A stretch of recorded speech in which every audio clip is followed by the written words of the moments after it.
I hate to break up the great dialogue because that really is the purpose, is for you guys to connect and have conversation and share stories and brainstorm. We certainly don't have all of the answers, and I'm so grateful that AVC and Redeemer are allowing us to have this forum to start trying to figure out what works and what doesn't work.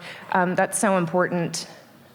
So please feel free to get yourself water, coffee, take a restroom break.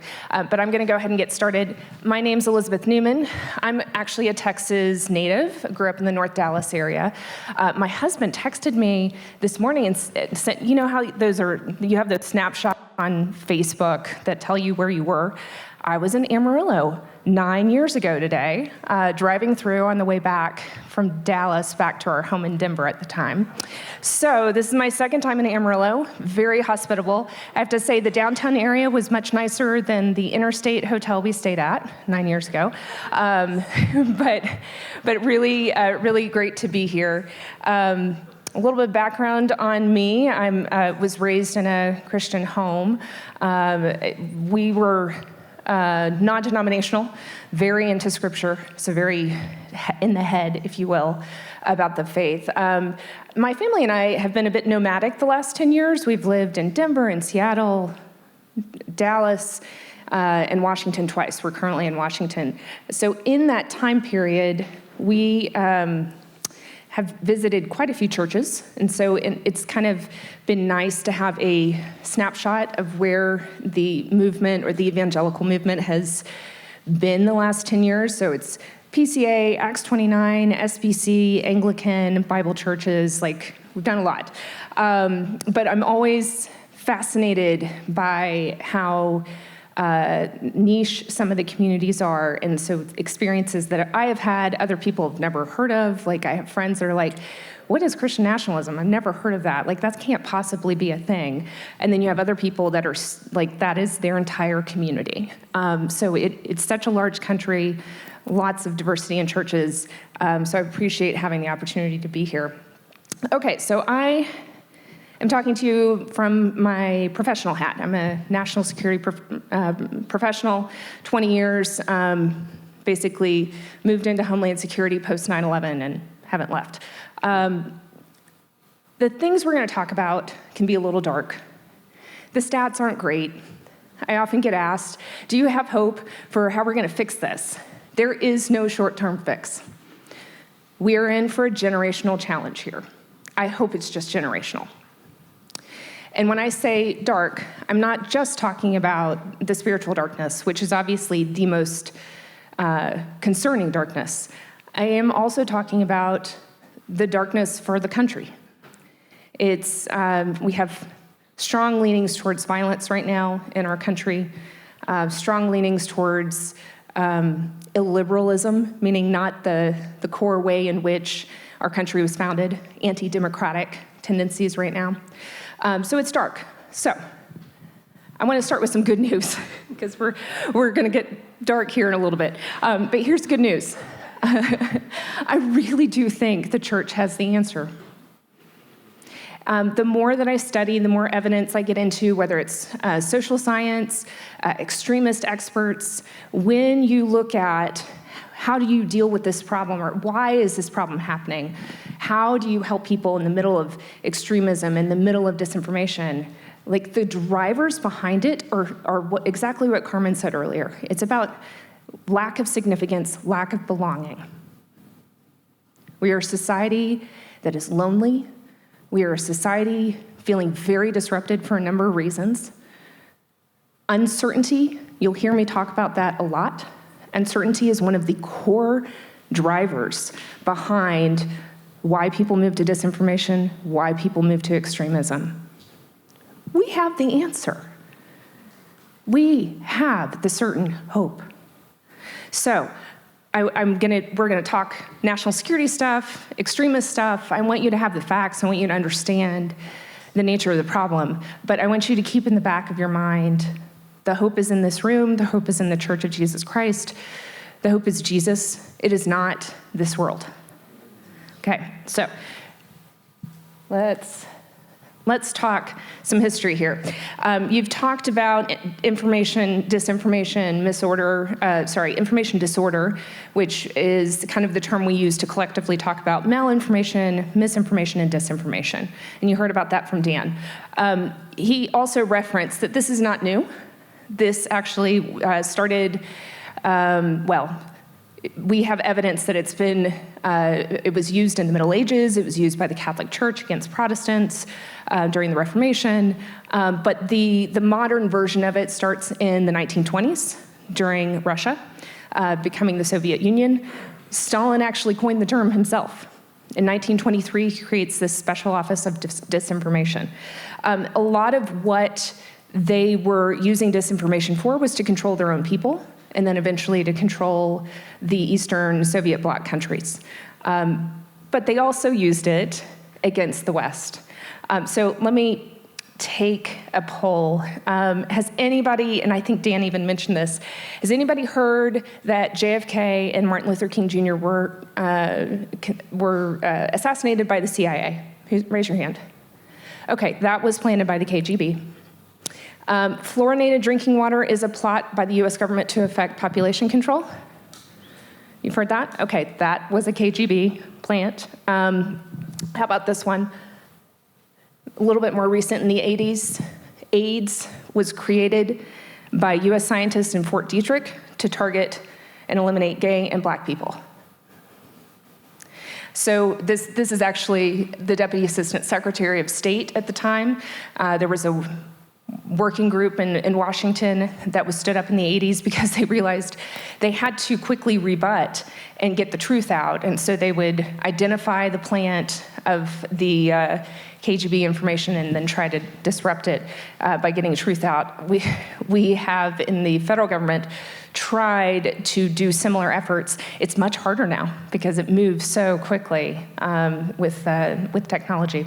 So the point is, this is not new.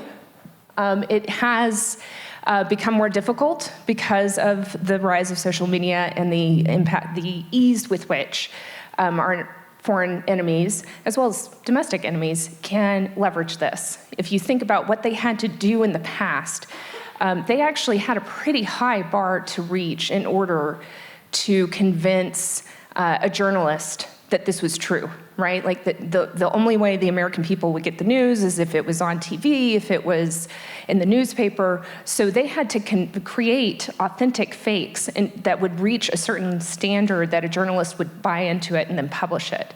So in some ways, it's actually easier today to just, you just have to create a handful of people and then use bots to have things go viral. So in 2016, actually, before I go to 2016, the earliest evidence that we have that Russia was starting to do something new is in 2014.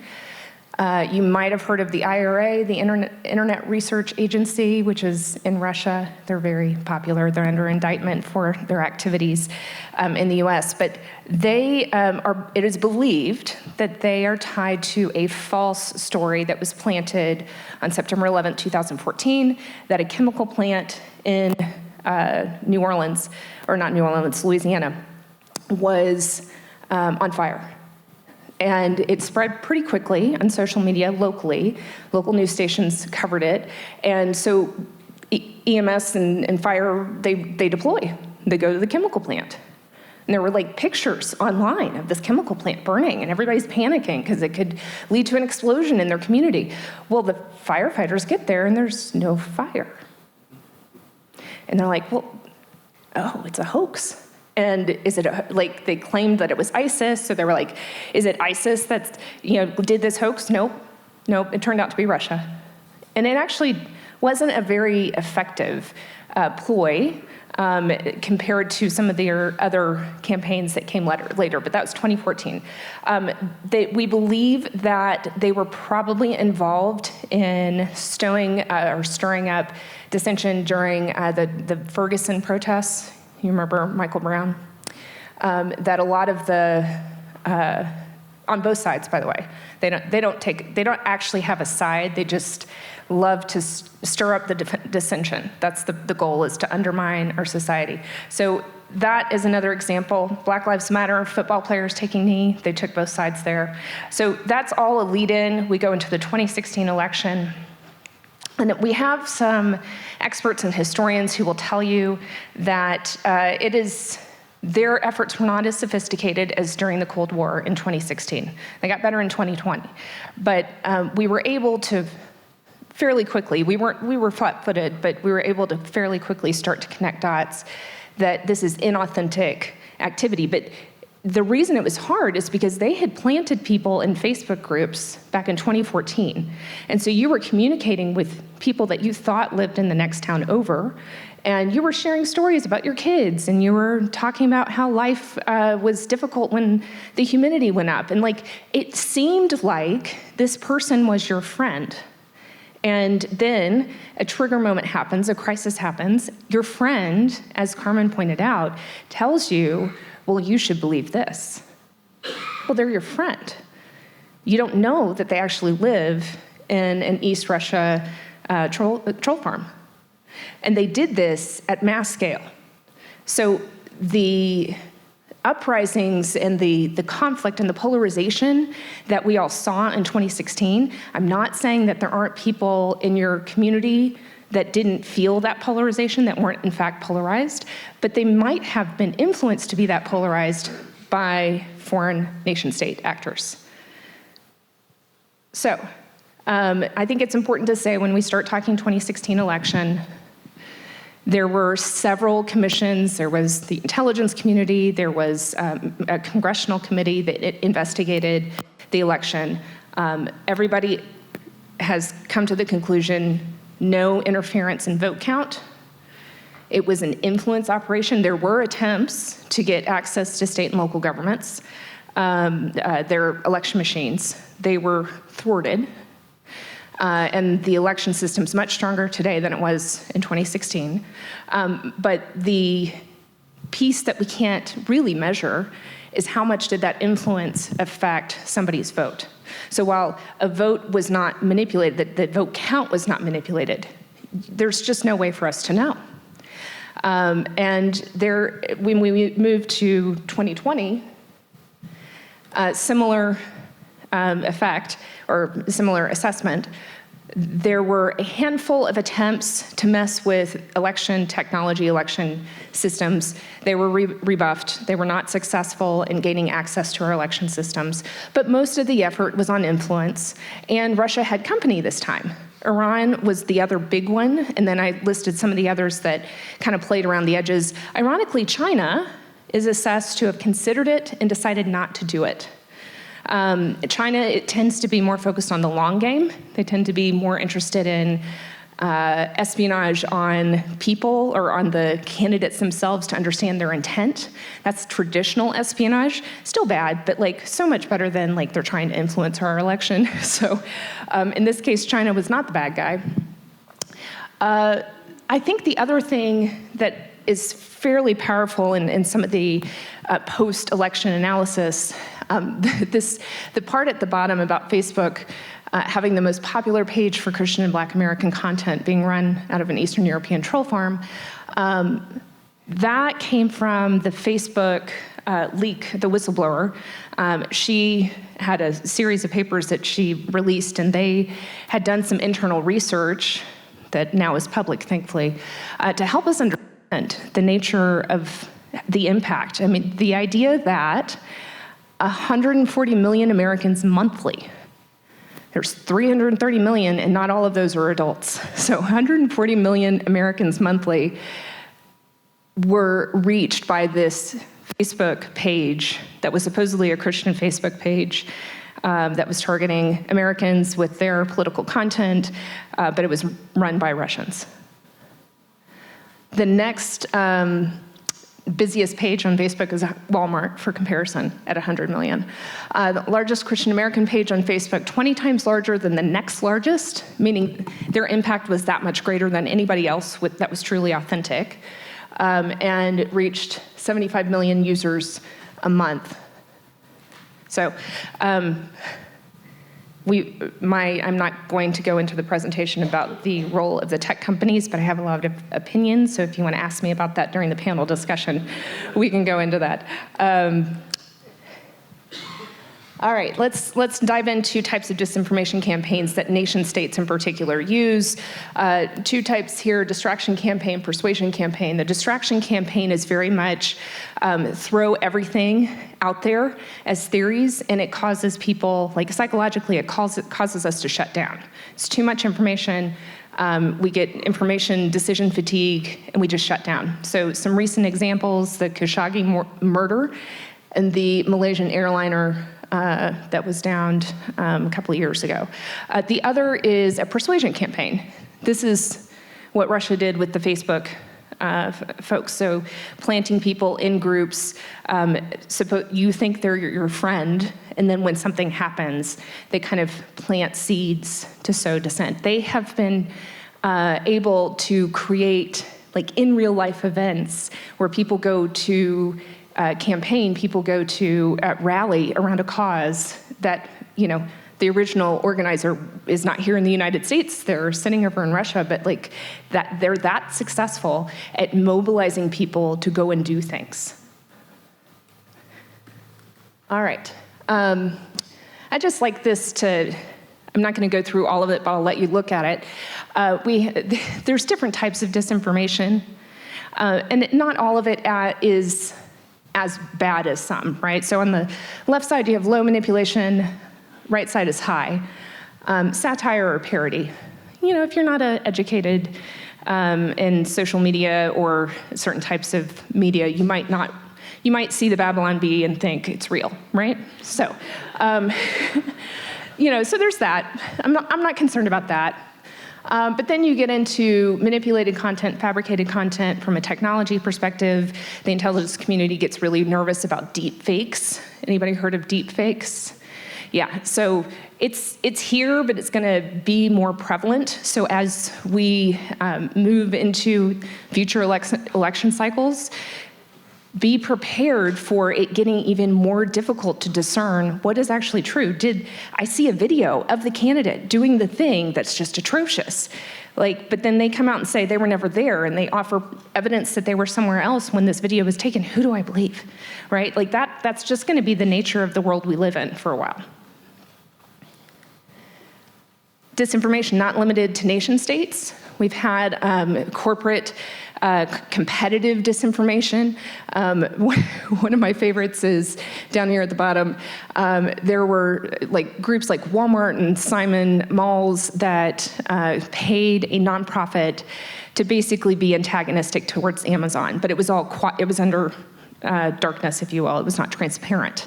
So they would attack Amazon, make up false stories about Amazon, create disinformation about Amazon, and it was all being sponsored by Amazon's competitors. Then you have some more, arguably more concerning types of disinformation. The one I want to highlight, anybody remember in August of 2020 on Facebook being told about the cabinets and Wayfair and how it was child trafficked, it was actually children being trafficked. And they had this whole backstory. A friend of mine posted, and I was like, what is this? So it was thoroughly debunked, but in the process, the human trafficking hotline was flooded with calls from concerned people who were very nervous, like, this might be real, I need to report it. The consequence was, there are actually published stories about this now. There are people that were trying to dial into that human trafficking hotline who were actually trafficked, and that was the only time they were able to make that call, and their call didn't get through. If you've ever sat with a human trafficking victim, that should make you angry. And I fully understand that the people calling, because what they saw about Wayfair concerned them. They thought, I've got to protect children. We have got to be wiser as a people, because there are real human lives at stake.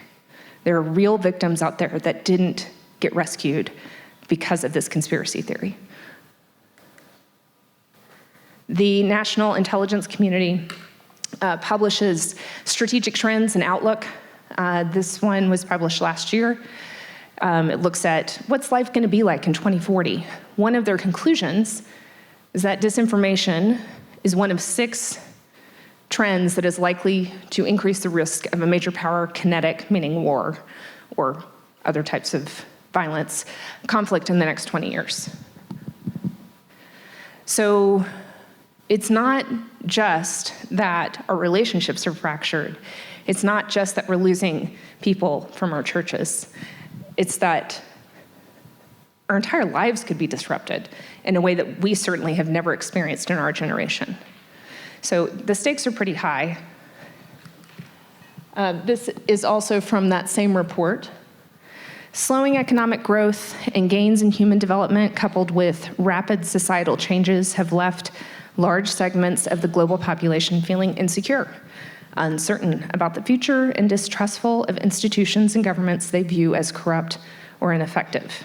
Many people are gravitating toward familiar and like-minded groups for community and security, including ethnic, religious, and cultural identities, as well as groupings around interests and causes. These groups are more prominent and in conflict, creating a cacophony of competing visions, goals, and beliefs. The combination of newly prominent transnational identities, the resurgence of established allegiances, and a siloed information environment is creating and exposing fault lines within states, undermining civic nationalism and increasing volatility. Populations in every region, remember this is global, it's not specific to the United States, are becoming better equipped with the tools, capacity, and incentive to agitate for social and political change and to demand resources, services, and recognition from their governments. Now, when you apply this to certain parts of the world, that's actually a good thing.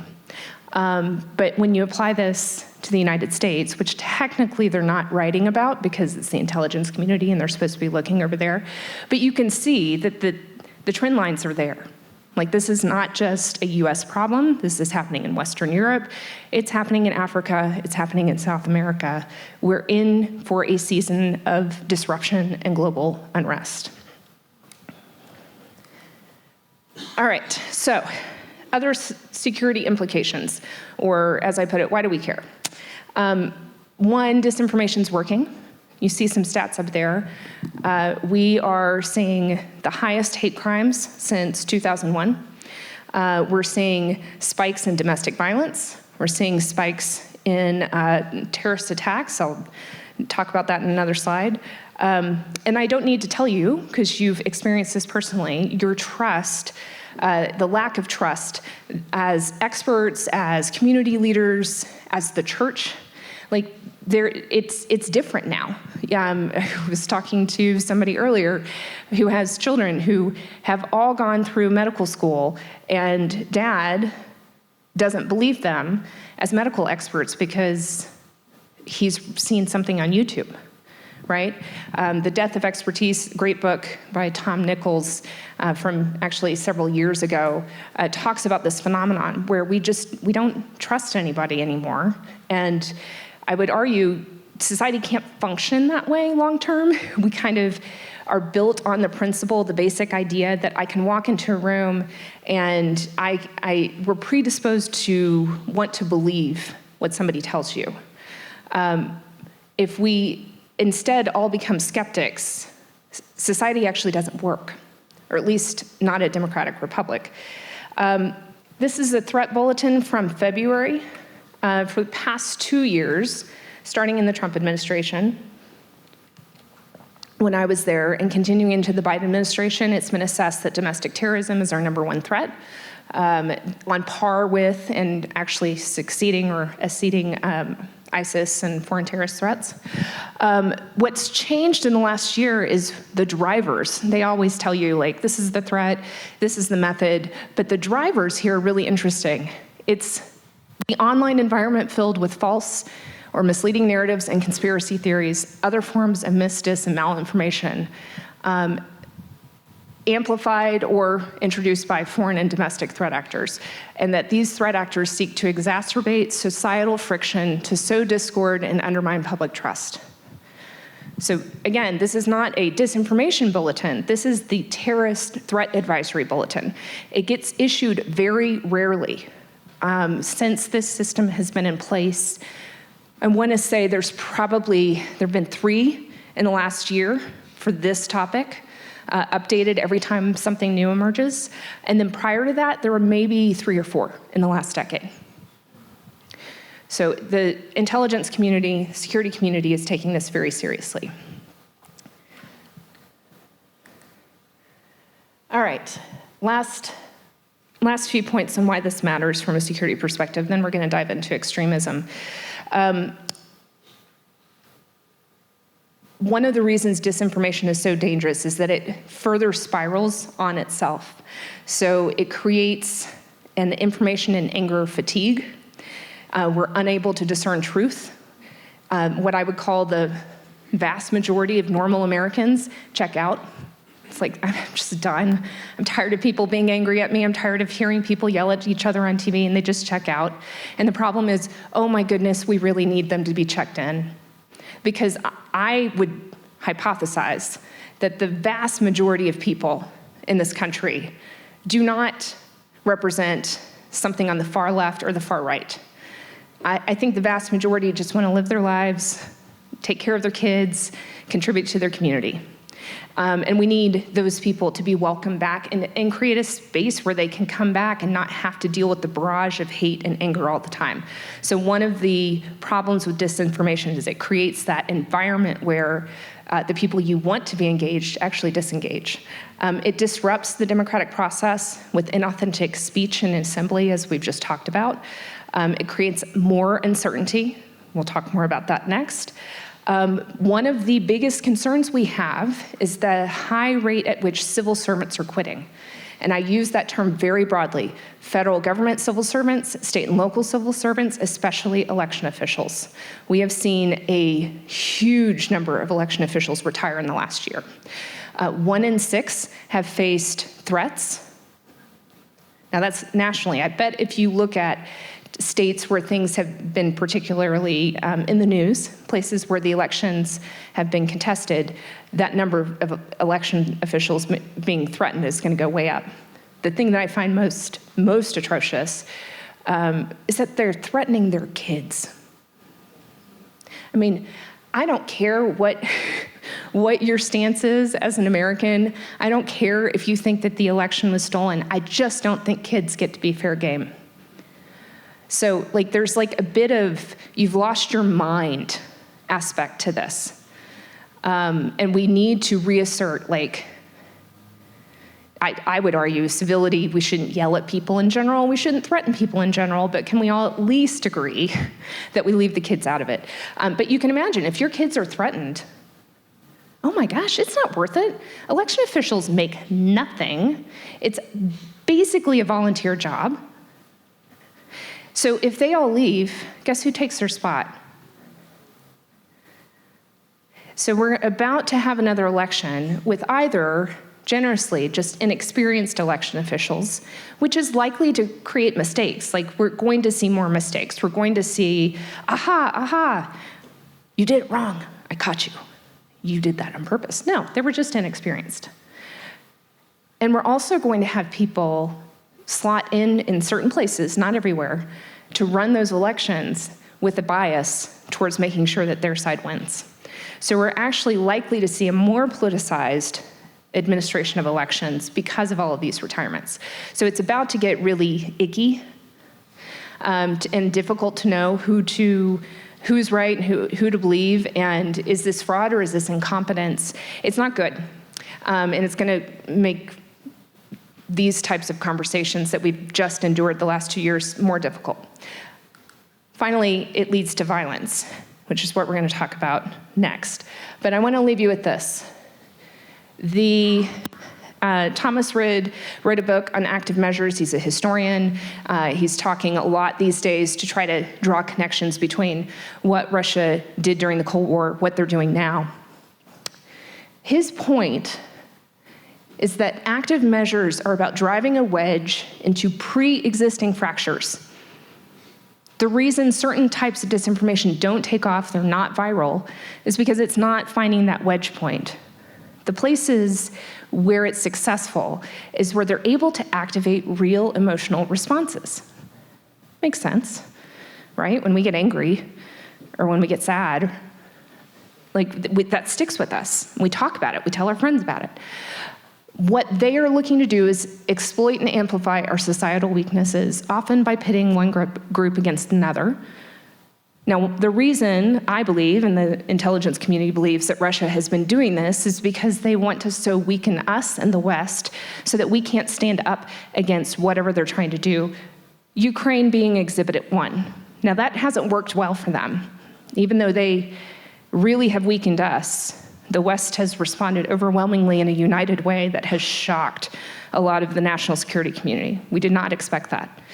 So it's refreshing, that's good. But the reason they're doing that is not just because they hate the US, it's because they have other ends in mind. So, amplify our existing societal weaknesses. This is the takeaway I want you to see. Truth alone, it's a necessary but insufficient way to resolve disinformation. Yes, we need truth, and we'll talk about in a second where truth is the most impactful. But this is a heart problem. It's not a head problem, which is why the church is most effective, I think, in helping us combat it. So, I'm going to breeze through these slides, and again, send a note to the text line or just jot it down and remember, and you can talk to me afterwards. There's so much I could spend another hour just talking about this, so I'm going to have to purposely keep it high level. But here's one of the key things I want you to take away. It's this definition up at the top. This is what extremism is. It's the belief that an in-group could be, I'm a Texan. In-group is, I'm a Christian. In-group is, I'm an evangelical Christian. In-group is any way in which we identify ourselves belonging to something. The belief that your in-group success or survival can never be separated from the need for hostile action against the outgroup. The outgroup, in an extremist version, usually has some form of narrative and ideology that's been built up over time, and it explains inaccurately, usually, because we usually are not able, even take extremism out of it. If I'm a Christian, I'm not a Muslim. If I'm a Christian, I'm not a Hindu, right? So they're an outgroup. That's not bad. That's just the way that our brains work. I associate with this, not that. The issue is when we paint the picture around that outgroup in such a way, usually with facts that are not correct, sometimes intentionally, whoever might be trying to create the narrative might intentionally be deceiving you about the outgroup, telling you lies about that outgroup. But whatever it is, you now think that I'm not going to survive, or I can't be successful if this outgroup is allowed to stand. So hostile action could be a variety of things. It could be bullying, it could be intimidation, doesn't have to be violence. Once you get into the violence realm, the federal government starts to get concerned. And that's when, because of the First Amendment, not much we can do about the intimidation and threats. It's where I hope civil society and churches can do more. Once you get into the violence realm, law enforcement starts to kick in. We can do stuff about hate crimes. We try to prevent terrorism. On the far extreme of this definition, a hostile action could be war or genocide. So this definition you could take and apply to the Crusades 1,000 years ago. You could take it and apply to pretty much any part of history. It's a very generic definition. But I think it helps because then when you start having dialogue, and this is actually going to be one of my questions for you guys, the conversations that you participate in, that maybe you see on Facebook, or maybe there are parishioners that are having these conversations, start to pay attention how they're painting that outgroup. Start to pay attention when they start to say, I'm not going to be able to do X, like my success or my survival is threatened by this outgroup. That's when you're on a dicey space. And if we start talking about, therefore I need to do this hostile action, we've moved into extremism. And we need to be a little bit more comfortable talking about it that way. I spent 20 years focused on Salafi jihadism. On January 6th, the thing that I spent my career trying to prevent an attack on our Capitol again happened, but it happened with Christian flags. We have to be able to talk about this. We need to be careful how we talk about it. I don't want to accidentally cause more radicalization, but what we have in our midst are extremists. And some of them are willing to use violence. I'm going to probably skip through this, but the way that the US government characterizes terrorism, there's international terrorism. Those are groups that originate overseas. Domestic terrorism may be a bad label, but the idea is that the origin of the movement or the group or the idea came from inside the United States. Our laws are different for international terrorism versus domestic. We can do things for somebody who's committing a crime in the name of ISIS or supporting ISIS. Even if they're in the United States, we have more tools, more laws to go after that than we do for somebody that's a part of a neo-Nazi group. In the domestic violent extremist category, the US government uses different labels. I will tell you, labels are extremely fluid these days. People will start off as a white supremacist. The guy that did the El Paso shooting, he also was had an environmental extremism strain to him. So like you're increasingly seeing a merger, what we call salad bar ideology, where people pick and choose from different categories. And so it's not always a very logical or clear ideology behind the violence. But generally speaking, these are the categories that the US government uses. The top two are the ones we're most concerned about, not because environmental extremism isn't a problem, or left-wing violent extremism isn't a problem, but historically, the top two categories kill more people. So here's the graph that kind of shows not killings, but attacks and plots. This is from CSIS, and it goes through 2020. In 2020 and 2021, the trends have just come out, and they are very similar to 2019. But a couple of key things to note here. You see the red line is religious. That would include Salafi jihadism, so ISIS, Al-Qaeda is included in that. The violent far left is in green. Violent far right is in blue. The thing that we note that I think their graph or their data is captured about 890 attacks and plots through 2020. The blue is very obviously, you're starting to see a spike starting in 2014. And then the one thing I like to point out is that historically, up until 2020, we were telling people we don't see that much violence coming out of the far left. There was a shift in 2020. There were more attacks credited to what a group that would be considered the far left. People often think Antifa, but there are other groups as well.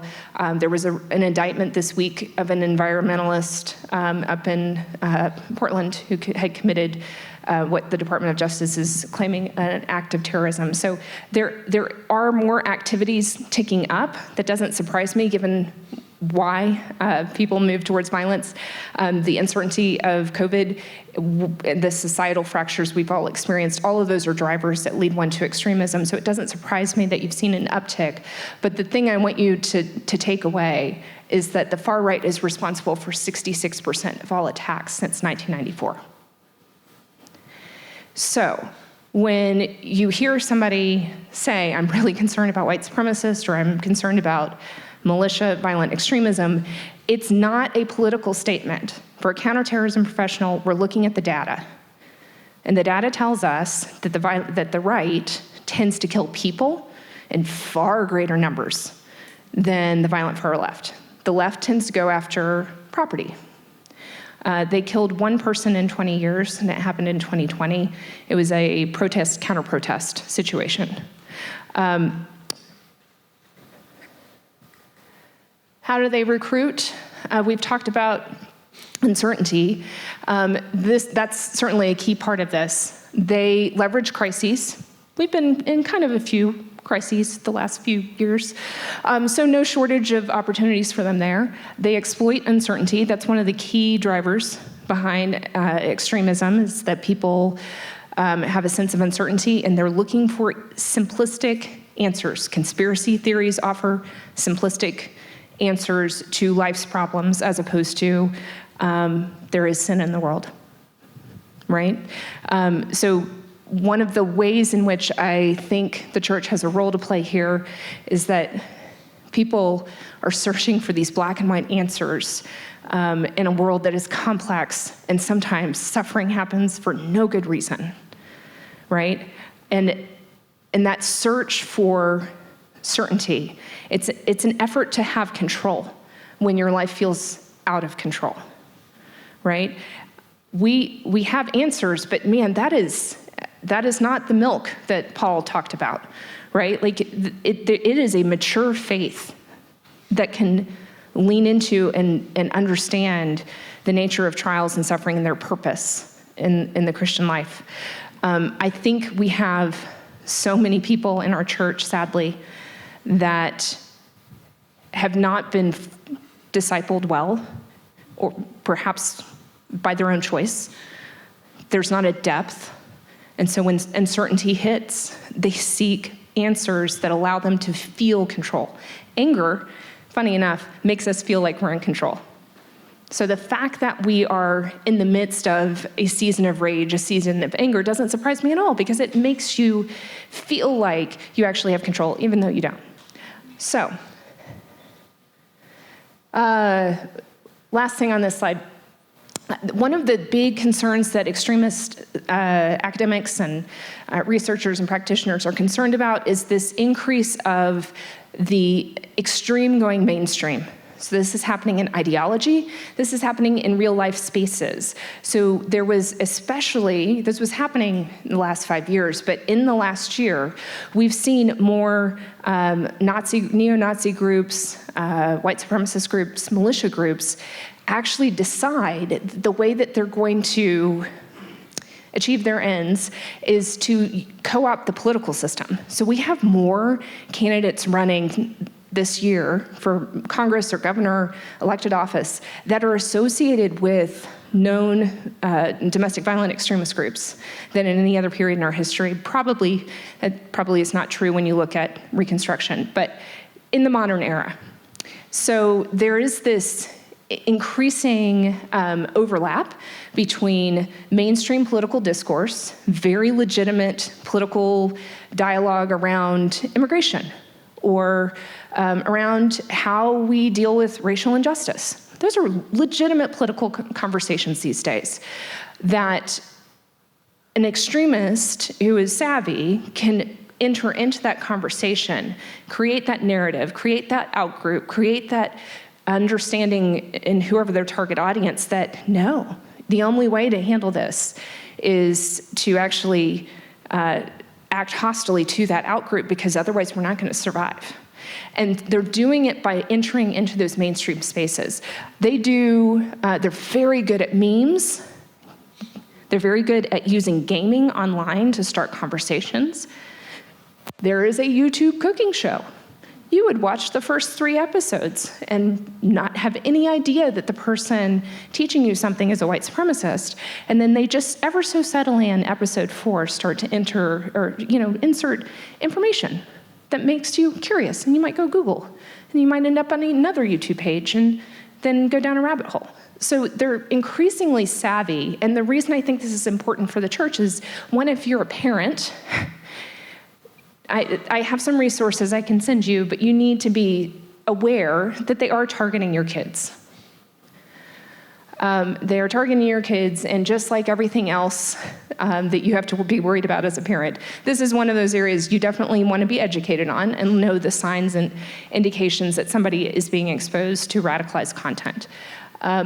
We kind of talked a little bit about this, the primary domestic terrorism grievances, that's today.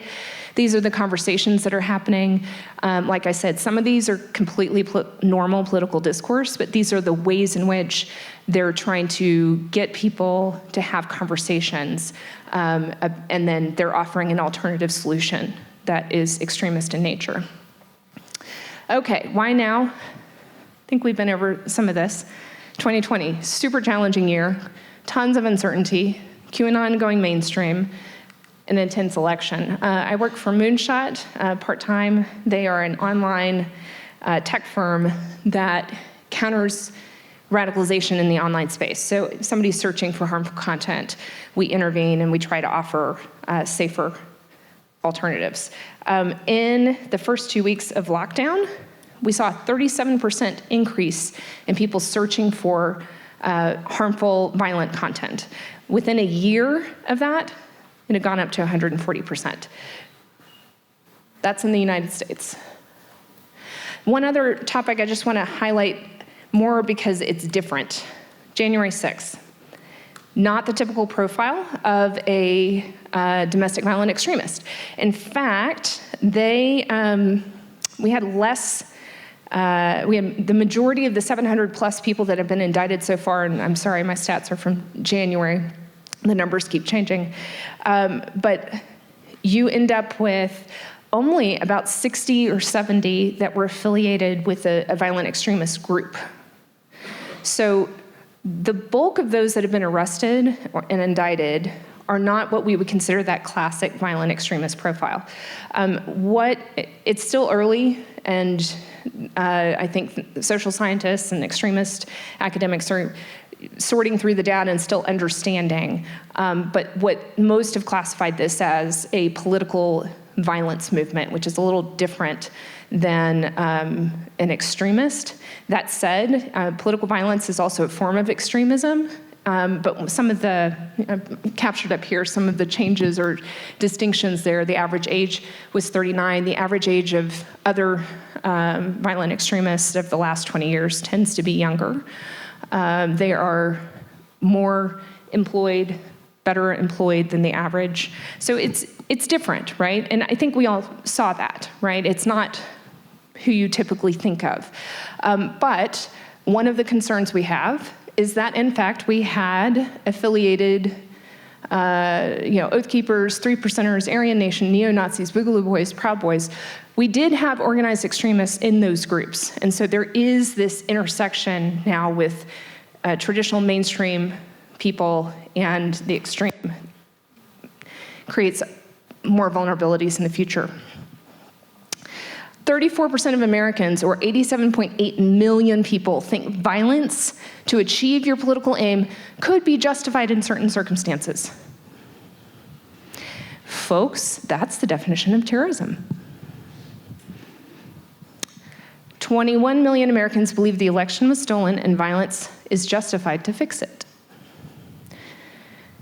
Those stats mean that people in this room know people. I hope you aren't one of them, but if you are, let's talk. But it means you know people that believe this. In the Chicago study, of the 21 million, 1 million knew an extremist. Now, if I were to come to you in 2015 and tell you there are 1 million ISIS members in our country, what would you do? I would panic.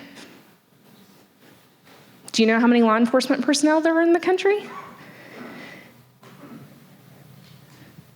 There are 18,000 law enforcement organizations. There are about 800,000 law enforcement personnel in the country.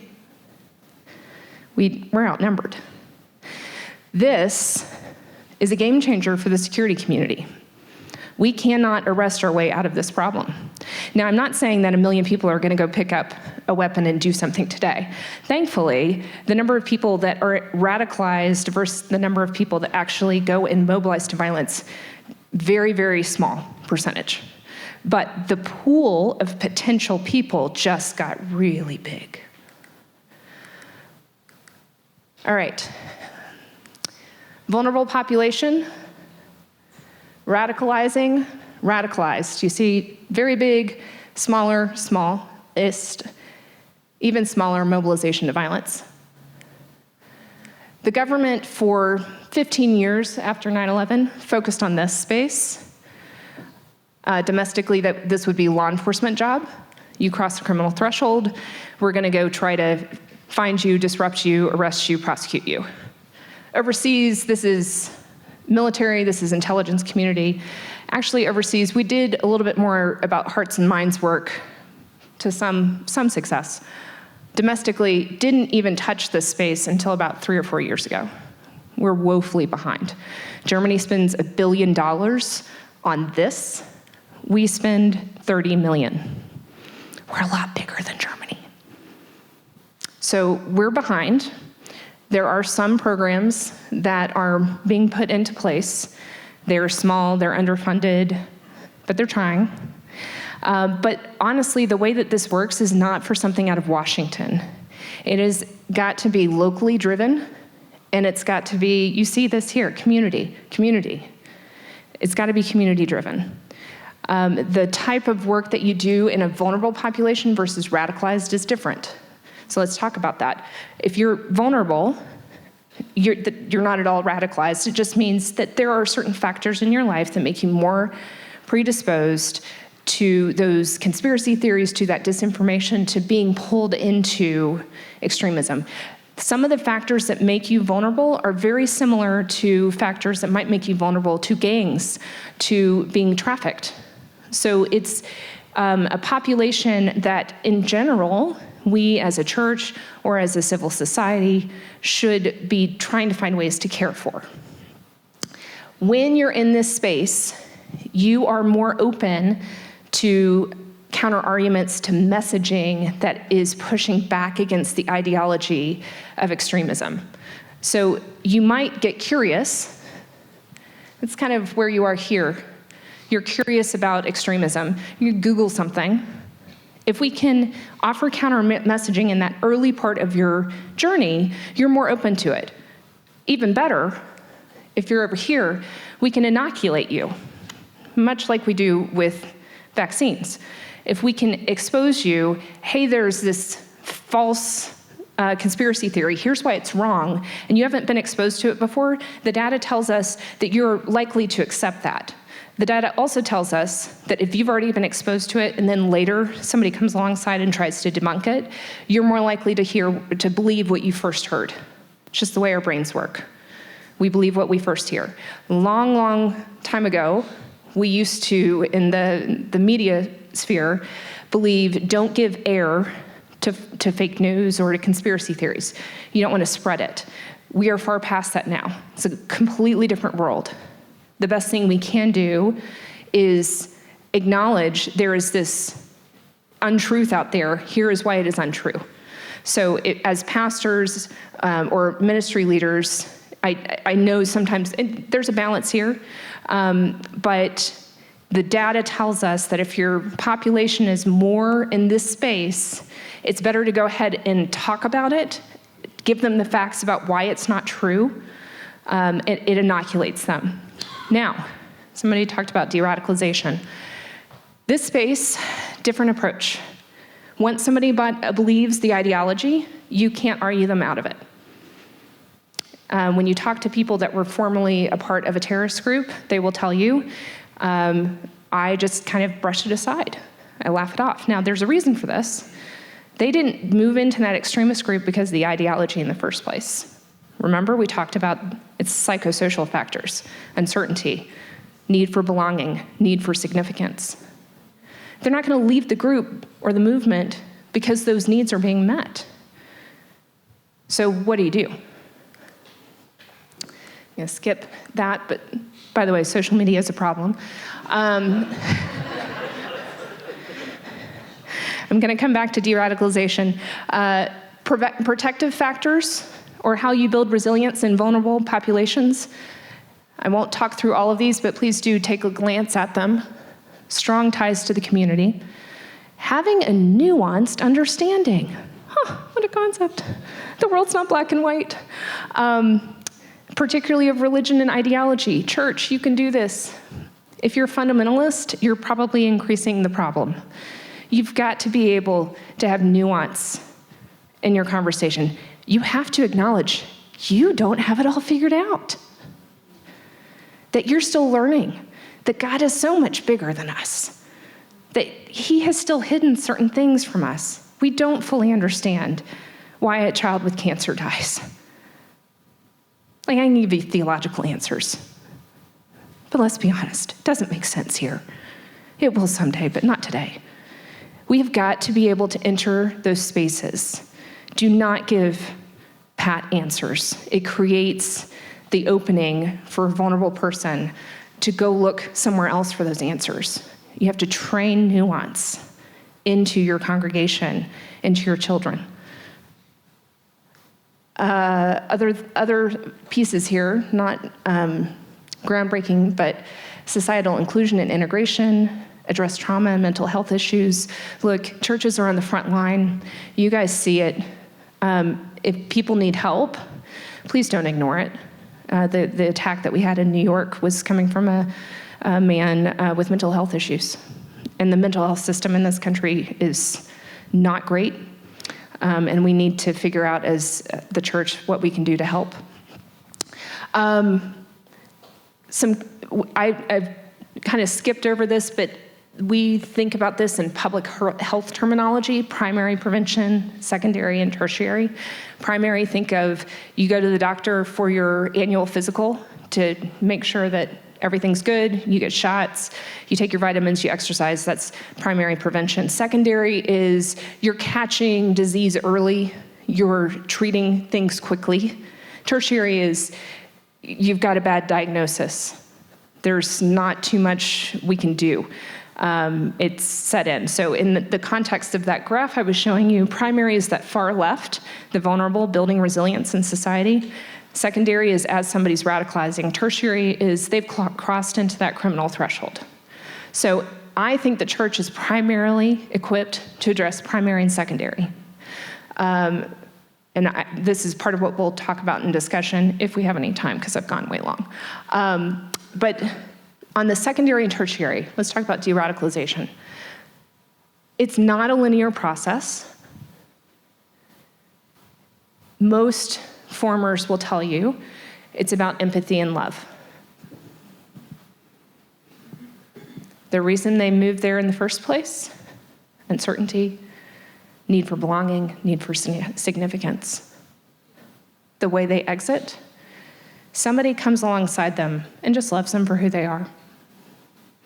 Lets them know that they are a human being made in the image of God, worthy of dignity and respect, even if their viewpoints are atrocious. This is another moonshot slide. We have run campaigns offering mental health services to people that were searching violent content or trying to join a violent group. As compared to the general population, they are 48% more likely to click than the general population. If they're searching for the most violent groups like the KKK, 117% more likely to click on ads offering mental health support. That tells me that there's openings there. This is held true in all of the places we've done it globally. That doesn't mean it couldn't change, but that currently is one of our key findings. We ran a campaign, ad campaign online during the 2020 election and offered messages to people searching conspiracy theories, QAnon, white supremacist content, and anti-government, like militia type content. And what we found is that these types of messages were most clicked on. Again, this just kind of goes to that theory. It is not about the ideology. So when your father-in-law starts complaining about the election being stolen, you're not going to argue him out of that.